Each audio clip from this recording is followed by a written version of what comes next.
estudantes. Vou tirar minha máscara, porque estou sozinha aqui no estúdio, lembrando da importância da gente usar a máscara. Eu sou a professora Patrícia e hoje nós estamos aqui para mais uma aula de Família e Direitos Humanos. Vocês já tiveram uma primeira aula com a professora Sandra, que trouxe algumas informações sobre os direitos humanos, o que são, onde estão escritos. E a gente vai começar a nossa aula com um joguinho, algumas perguntas sobre o que são os direitos humanos, quem que eles atendem. Vamos ver se vocês gravaram o que a professora Sandra trouxe para vocês? Vamos lá? A primeira pergunta. O primeiro documento que reuniu todos os direitos humanos, após acordo de vários países, foi a Declaração Universal dos Direitos Humanos. Vocês lembram? O que vocês acham? Que essa alternativa é verdadeira ou falsa?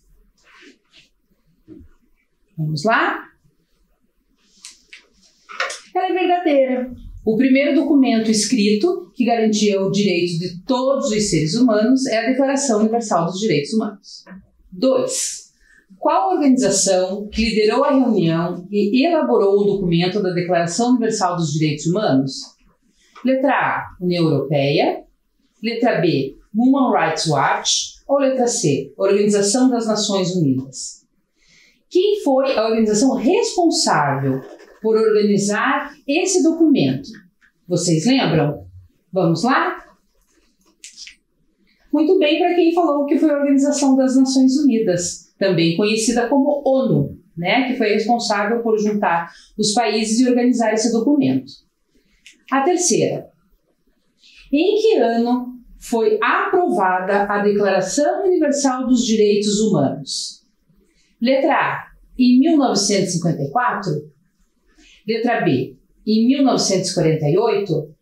Ou letra C, 1945, após a Segunda Guerra Mundial? Vocês conseguem lembrar quando que ela foi aprovada, instituída? Vamos lá? 1948. Foi após a Segunda Guerra Mundial, mas levou um tempo até ela ser aprovada, né? Foi por causa da Segunda Guerra, das atrocidades que aconteceram na Segunda Guerra, que decidiu se reunir uma declaração que garantisse o direito e que nunca mais as pessoas fossem tratadas como foram na Segunda Guerra. Mas até ela ser escrita, até ela ser aprovada, foi em 1948. Vamos para a quarta. Qual foi a promessa feita pelos líderes mundiais após o término da Segunda Guerra com a criação dos direitos humanos? Qual foi a promessa que foi feita, então? Letra A, a liberdade para a construção de armamentos? Letra B, a proteção das pessoas menos favorecidas? Ou letra C, a proteção universal dos direitos humanos? Essa tá fácil, né? Eu acabei de falar agora há pouco. É a proteção universal dos direitos humanos. Quinta, a Declaração Universal dos Direitos Humanos assegura que todo ser humano tem direito à vida e à segurança pessoal. Essa afirmação é verdadeira ou é falsa? Todas as pessoas dentro da Terra têm esses direitos assegurados? Deveriam ter? Vamos lá? Verdadeiro ou falso? Verdadeiro. Então, conseguiram lembrar das questões? Agora que a gente já lembrou que a declaração foi escrita há 73 anos atrás, que a ONU é a organização responsável por esse documento, será que é fácil a gente garantir os direitos básicos de toda a população do mundo? A gente preparou um vídeo que traz um pouquinho essas informações. Vamos assistir? Somos todos humanos e humanas. Estamos todos juntos e misturados. Todo mundo que pertence à espécie Homo sapiens é um ser humano.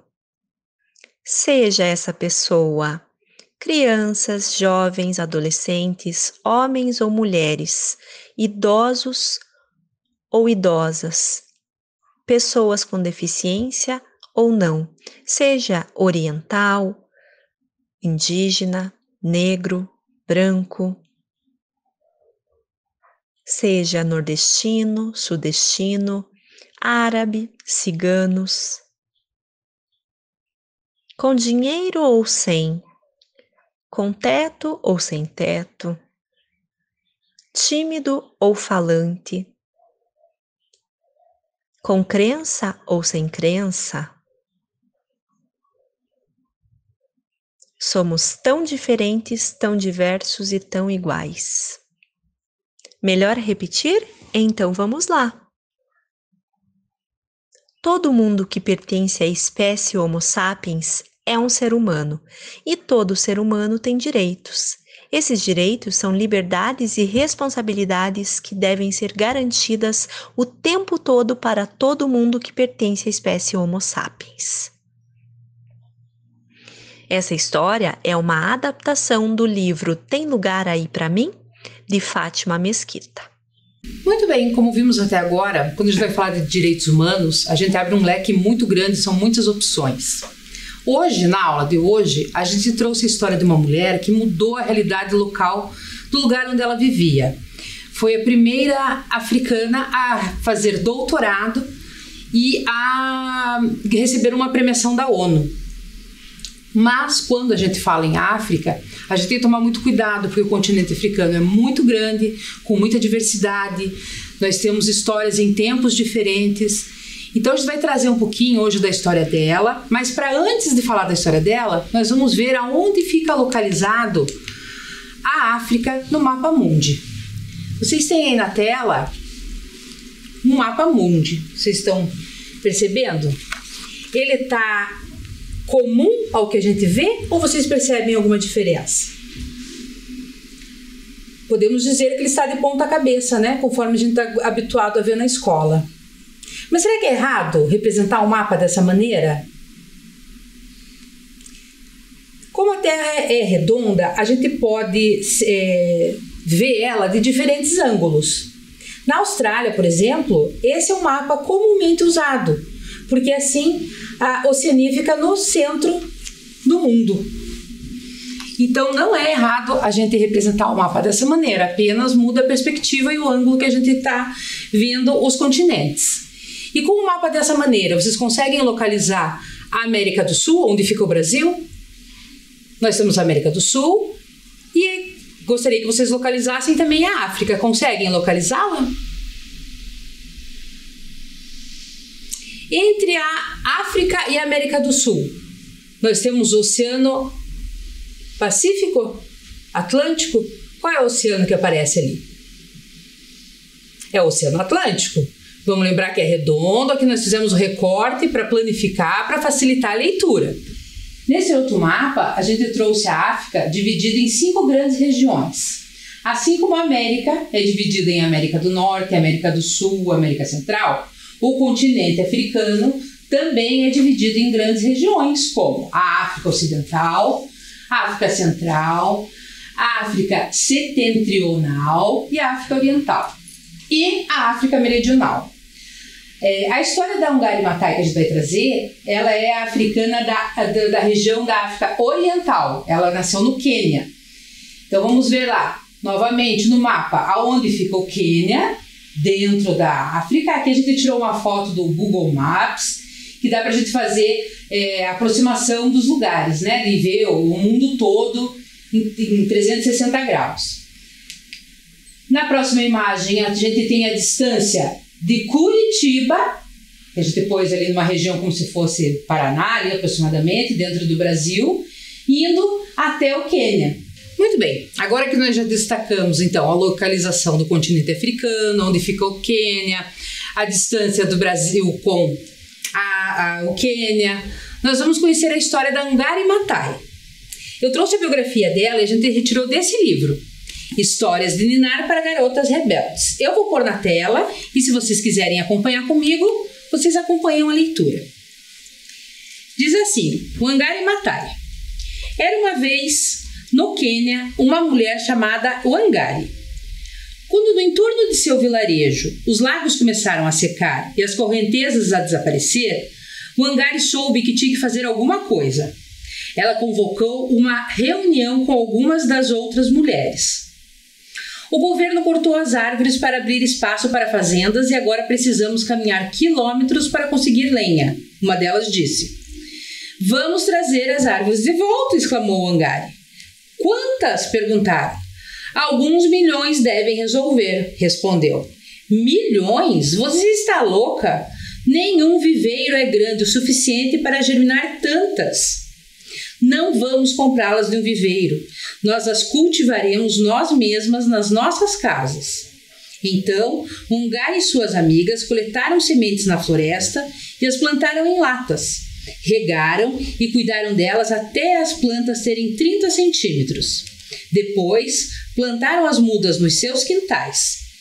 Começou com apenas algumas mulheres. Mas, assim como uma árvore que brota de uma semente minúscula, a ideia se espalhou e se transformou em um grande movimento. O movimento do Cinturão Verde se expandiu para além das fronteiras do Quênia.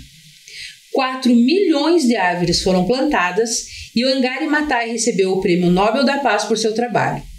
Ela comemorou plantando uma árvore. Embaixo a gente tem, então, a data de nascimento dela, 1º de abril de 1940, e ela faleceu em 25 de setembro de 2011 no Quênia. E do lado a gente tem uma ilustração de uma artista africana também, e com uma frase marcante dela, né? A hora é agora. Vocês já conheciam a história da Angari? Muito interessante, né? Por meio de uma ação, de uma pequena, parecia uma ação tão pequena, ela transformou toda a realidade do local onde ela vivia. A gente trouxe algumas fotos para vocês verem como foi esse trabalho dela. Então, ali na imagem, as mulheres fazendo uma primeira reunião com as mulheres, conversando como iriam organizar esse mapeamento, onde iriam plantar, como fariam essas mudas, bem no início do processo, né?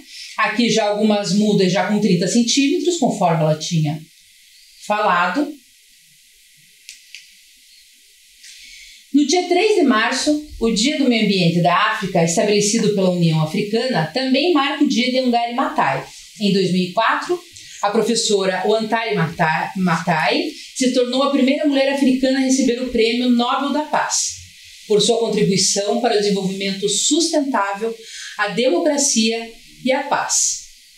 2021 marca 10 anos desde a morte da professora Maathai. Então aqui a gente trouxe uma imagem agora dela recebendo o Prêmio Nobel da Paz. E já que estamos falando de desafio, que ela desafiou as mulheres africanas a plantar as árvores, a gente trouxe também aqui uma brincadeira para a gente descontrair um pouco. Na imagem, nós temos uma foto que foi tirada do site oficial dela, que é ela inclusive com uma árvore, né, que simboliza o trabalho dela com relação ao Cinturão Verde. E dentro de uma malha quadriculada. E do lado a gente recortou pedaços dessa foto. Qual que é a nossa tarefa? Qual que é o nosso desafio? Encontrar onde que estão esses recortes. Então, primeiro, nós dividimos em linhas horizontais, da letra A até a letra J. Depois, nós dividimos em linhas verticais, do número 1 ao número 10. Assim, nós vamos fazer as coordenadas e descobrir aonde ela está, o recorte que a gente tirou. Vocês conseguem fazer isso? Vamos lá? Eu vou deixar vocês um tempinho para vocês olharem, pensarem e a gente já volta.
E então, conseguiram encontrar os recortes? Vamos ver? O primeiro recorte, a gente vê que ele está na linha 6, perdão, na coluna 6, na linha C, que é um pedaço ali do sorriso dela, né? O próximo é um pedaço do vestido, e se a gente observar bem, a gente vê que tem um pedacinho do pingente que está pendurado na corrente dela, que facilita a gente encontrar o recorte.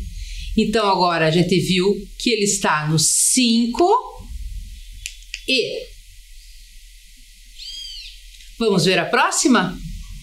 Na próxima, nós temos um pedaço da planta que está na mão dela, da árvore que está na mão dela. Se vocês olharem bem, é uma ponta da folha, ajuda a identificar onde que ela está também. 8D. Vamos conferir se é isso mesmo? Coluna 8, linha D. Estão conseguindo encontrar? Estão conseguindo acompanhar comigo? Vamos para a próxima? Mais um pedaço do vestido. Agora um pedaço que tem a cor amarela em destaque. Conseguiram encontrar? Vamos ver onde que está? 3F. E a última, 6H. Um recorte da mão da Anguário. Gostaram de fazer essa brincadeira? Encontraram os recortes? Muito bem. Agora que nós já brincamos um pouco, a gente gostaria de pensar um pouquinho junto com vocês. Por que será que ela plantou árvores? Quais são os benefícios da gente plantar árvore? Será que a gente pode plantar qualquer muda de árvore? Aqui a gente trouxe uma imagem que traz a importância de plantarmos árvore. Raízes sugam a água, mas também ajudam a devolvê-la ao solo. Raízes profundas, solo poroso. Palha absorve água e protege do sol. E lá embaixo, onde tem um desenho, aquífero recarregado, a gente também conhece por lençol freático. E será que nós podemos então plantar qualquer árvore? Não, a gente não pode plantar qualquer uma. A gente precisa respeitar e plantar a árvore nativa, ou seja, aquela que ocorre naturalmente em uma região. Por que a gente planta a árvore nativa? Por que Angari Maatai teve tanto reconhecimento? Por que é tão importante plantar a árvore nativa? Local sem vegetação não possui boa absorção da água, não dando tempo para a água da chuva penetrar no solo. Isso prejudica os lençóis freáticos, extinguindo rios e lagos. Assim, plantar árvore auxilia no lençol freático. E foi isso que a Angari Maatai fez, por isso que ela teve tanto reconhecimento. Em 2019, Curitiba lançou o desafio das 100 mil árvores, que incentivou o plantio dessa quantia de muda na cidade em um ano. O objetivo era reforçar a luta contra as mudanças climáticas no planeta Terra. E é importante destacar que também Curitiba teve o cuidado de trazer as mudas específicas da mata nativa, como erva mate, dedaleiro, espinheira santa, guabiroba, ipê amarelo ou até mesmo araucária. Se você tem interesse de plantar alguma árvore, é possível entrar em contato com a Secretaria Municipal do Meio Ambiente. Por meio da Central 156, você pode ligar, agendar e buscar uma muda de árvore para plantar na sua casa. Agora, nesse período de pandemia, sempre é bom ligar, agendar, né? Que a gente está com algumas restrições dentro da cidade, mas é possível ir buscar uma árvore e o nome da ação chama-se Adote uma Árvore. Bom, acho que o nosso recado seria mais ou menos esse hoje. Agora eu vou pedir que vocês peguem, por favor, um caderno, lápis, caneta, borracha. E para a gente registrar a aula de hoje, coloquem lá Família e Direitos Humanos, a data que vocês estão fazendo essa aula e vamos registrar uma frase da Angari Maatai, que ela diz assim: quando plantamos árvores, plantamos sementes para a paz e para a esperança. Eu vou deixar um tempinho para vocês poderem copiar e já volto.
Conseguiram fazer o registro no caderno?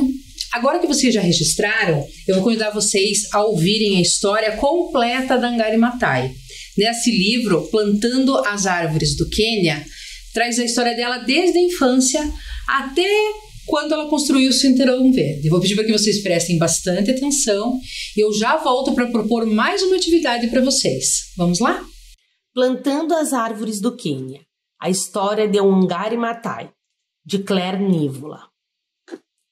Wangari Maathai conta que na fazenda onde passou a infância, nas montanhas da região central do Quênia, a terra era vestida com sua roupagem verde. Figueiras, oliveiras, crótons e flamboyants cobriam a superfície, e peixes povoavam as águas límpidas dos riachos. Naquele tempo, a figueira era sagrada, e Wangari sabia que não era permitido perturbá-la, nem levar para casa seus galhos caídos para acender o fogo. No riacho, perto do lugar em que morava, onde ia pegar água para a mãe, ela brincava com os reluzentes ovos de rã, tentando juntá-los como contas de um colar, mas eles escorriam pelos dedos de volta para as águas claras.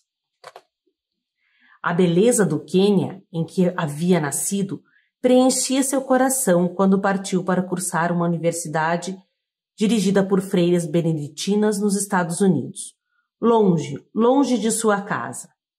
Lá, ela estudou biologia, a ciência dos seres vivos. Foi um período muito estimulante para Wangari. Os estudantes americanos daquela época sonhavam em construir um mundo melhor. As freiras também ensinaram Wangari a pensar não apenas em si, mas no mundo além dela. Com que animação ela voltou para sua terra? Quantas esperanças e aprendizado ela trazia? Wangari tinha ficado 5 anos fora do país. Apenas 5 anos, mas pareciam 20, de tão mudada que estava a paisagem do Quênia. As figueiras estavam cortadas, os riachos secos e não se via sinal de rãs, girinos ou dos ovos de contas prateadas. Onde antes havia pequenos sítios com o necessário para a subsistência de cada família e grandes plantações de chá para exportação, agora existiam quase só fazendas que produziam para vender. O Angari se deu conta de que as pessoas não cultivavam mais o que consumiam, e sim compravam nos mercados. Nesses lugares, o alimento era caro. Além disso, o pouco que podiam adquirir não tinha a mesma qualidade do que antigamente se plantava. Então, as crianças e mesmo os adultos estavam fracos e constantemente doentes. No lugar das montanhas de ricas florestas, com vacas e ovelhas pastando, agora a terra estava quase sem árvores. Os bosques tinham desaparecido. Tantas árvores haviam sido cortadas com o objetivo de limpar a área para as fazendas que mulheres e crianças precisavam andar longas distâncias à procura de lenha para aquecer as panelas ou a casa. Às vezes, andavam horas até encontrar uma árvore ou arbusto para cortar. Era cada vez menor o número de árvores e a maior parte da terra estava nua, como um deserto. Sem árvores não havia raiz para segurar o solo. Sem árvores não havia sombra. A rica camada da superfície da terra secou até virar pó e o vento malévolo o assoprava para longe. A chuva arrastava a terra solta para os riachos e rios que um dia foram limpos, sujando-os com sedimentos. Não temos água limpa para beber, reclamavam as mulheres do campo, nem lenha para cozinhar. Nossas cabras não têm mais onde pastar, então produzem pouco leite. Nossas crianças estão famintas e estamos mais pobres. O Angari viu que as pessoas que antes respeitavam as figueiras e que agora as cortavam tinham se esquecido de cuidar da terra que as alimentava. Fraca e sofrida, a terra já não podia mais cuidar das pessoas e a vida de todos ficou mais difícil que nunca. As mulheres culpavam umas às outras, culpavam o governo, mas o Angari não reclamava. Ela queria fazer alguma coisa. Pense no que estamos fazendo, pediu ela às mulheres. Estamos cortando as árvores do Quênia. Quando percebermos que somos parte do problema, poderemos nos tornar parte da solução. Ela havia tido uma simples e grande ideia. Por que não plantar árvores? Perguntou ela às mulheres. O Angari mostrou como coletar sementes de árvores restantes. Ensinou como preparar a terra, misturando-a com esterco. Mostrou como molhar o solo, fazendo um buraco nele com um pedaço de pau e, cuidadosamente, inserir a semente. Mais do que tudo, ela ensinou a cuidar dos brotos, como se fossem bebês, molhando-os 2 vezes por dia, para ter certeza de que cresceriam fortes. Não foi nada fácil. Era difícil ter água. Frequentemente, as mulheres tinham de cavar um buraco profundo com as mãos e entrar nele para carregar pesados recipientes de água sobre a cabeça e sair dele. Um viveiro em estágio inicial no quintal de um Angari não foi para frente. A maioria das mudas morreu. O Angari, porém, não desistiu e mostrou às demais como não desistir. Muitas das mulheres não sabiam ler nem escrever. Elas eram mães e agricultoras. Ninguém as levava a sério. No entanto, elas não precisavam de estudo para plantar árvores. Elas não precisavam esperar que o governo as ajudasse. Elas começaram a mudar sua própria vida. O trabalho era pesado, mas as mulheres estavam orgulhosas. Devagar, ao redor delas, puderam começar a ver o fruto do trabalho de suas mãos. Os bosques estavam crescendo de novo. Agora, elas cortavam uma árvore, plantavam 2 no lugar. Suas famílias estavam mais saudáveis, se alimentando das árvores frutíferas que plantavam e dos canteiros de vegetais cheios de mandioca, inhame, ervilhas e sorgo, que cresciam tão bem. Elas tinham trabalho a fazer, e o trabalho as uniu, como as árvores crescendo juntas nas montanhas reflorestadas. Os homens viram o que suas mulheres, mães e filhas estavam fazendo, e as admiraram, e até se juntaram a elas. O Angari deu mudas para as escolas e ensinou as crianças a cultivar os próprios viveiros. Ela deu mudas para os prisioneiros e para os guardas. Vocês têm armas, disse ela aos soldados. Mas o que estão protegendo? O país inteiro está desaparecendo com o vento e com a água. Vocês precisam segurar a arma com a mão direita e uma muda de árvore com a mão esquerda. Assim, vocês se tornarão bons soldados. Desde que há 30 anos o Angari começou seu movimento, árvore por árvore, pessoa por pessoa, 30 milhões de árvores foram plantadas no Quênia e o reflorestamento não cessou. Quando o solo está exposto, diz o Angari, está pedindo ajuda, está nu e precisa ser vestido. É a natureza da terra. Precisa de cor, precisa de sua roupagem verde. E vocês concordam com o Angari? Acreditam que a natureza, como ela fala ali no final, na última frase do livro, ela fala assim, vamos retomar só essa parte. Quando o sol está exposto, está pedindo ajuda, está nu e precisa ser vestido. É a natureza da terra, precisa de cor, precisa de sua roupagem verde. Que lindo isso, né?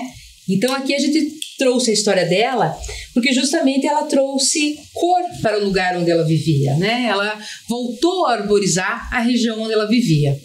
E aí, aonde você mora, tem alguém que fez já algum trabalho parecido com o da Angari, ou que movimentou uma pracinha, que arrumou algum espaço, uma horta comunitária? Então agora o nosso convite é para você fazer esse registro no seu caderno. Se existe alguém que já fez alguma ação no lugar onde você vive, e se não tiver, que tal você pensar numa ação? Alguma proposta de melhoria do lugar onde você vive? A gente viu com o Angari que é possível, né? Que não é tão difícil assim. Então agora eu vou deixar vocês fazendo esse registro.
E então, conseguiram fazer o registro de alguém que tenha feito alguma mudança na região onde vocês moram?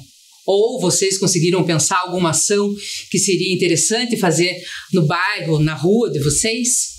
Então fica o nosso convite para vocês entrarem em contato com a Secretaria do Meio Ambiente por meio do 156, para quem sabe plantar uma árvore nativa próximo da casa de vocês, ou até mesmo num parque, em algum lugar, enfim. Entrar em contato com a Secretaria e ver o que é possível. Nós vamos ficando por aqui e até a próxima.